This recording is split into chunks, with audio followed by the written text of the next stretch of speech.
Okay, I thought I'd do a mini grammar lesson for you. So I've borrowed my daughter's little whiteboard and I'm crouching down in my office trying to do it, so let's hope it goes okay. So I've started off with quite a simple, boring sentence, the mouse ate the cheese. And we're going to go over the different words that make that sentence and we're going to try and improve it. So I'm going to start off with looking at the nouns. Can you remember what a noun is? That's right, it's a person, place or thing. How many nouns can you spot in this sentence? That's right, there are two, mouse and cheese.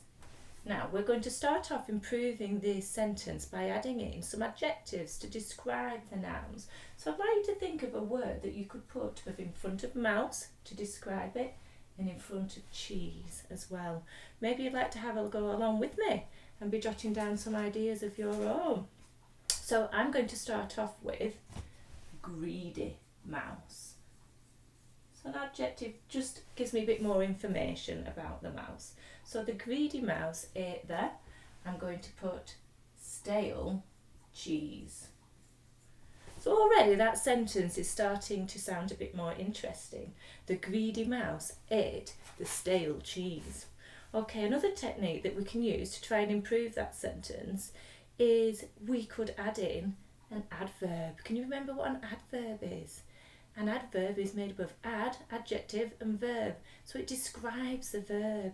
It gives more information about the verb. So how might that mouse be eating the cheese? So I'm going to add in the greedy mouse ravenously. That's one a pound word, isn't it? Ravenously ate the mould of cheese. So the mouse was really hungry and it gobbled it up. Okay. I'm next going to try and improve the verb because ate is okay but it's a little bit boring and I think that you could come up with a more interesting word. Can you think of something else that we could say instead of ate? I'm going to change mine to gnawed. So I'm just going to, it's getting a little bit untidy now, so I'm just going to write it out again so it's a bit clearer. So I've got the greedy mouse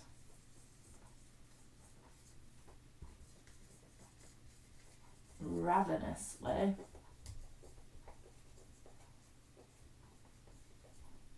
gnawed at the stale cheese.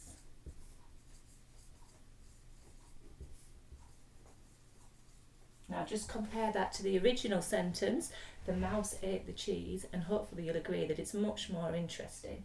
When you're doing any writing tasks this week, I want you to always think about how could you improve your sentences and include interesting vocabulary. Okay, another technique just before we finish that you could use is perhaps to include a simile. I know some of you are really good at using similes. I know Hashia and Jaden like to put them in their writing quite a bit. So what could I compare that mouse to? Remember, a simile is when you use a comparison using the word like or as. So what could I compare the mouse to? I'm going to put the greedy mouse like a tiny vampire.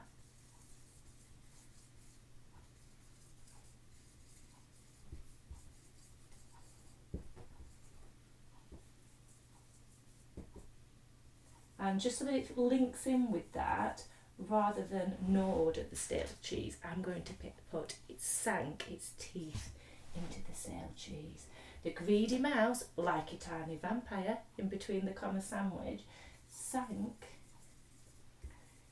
its teeth into the stale cheese. Okay, and there we have it, a much more interesting sentence. Maybe you could have a go at that today. Okay.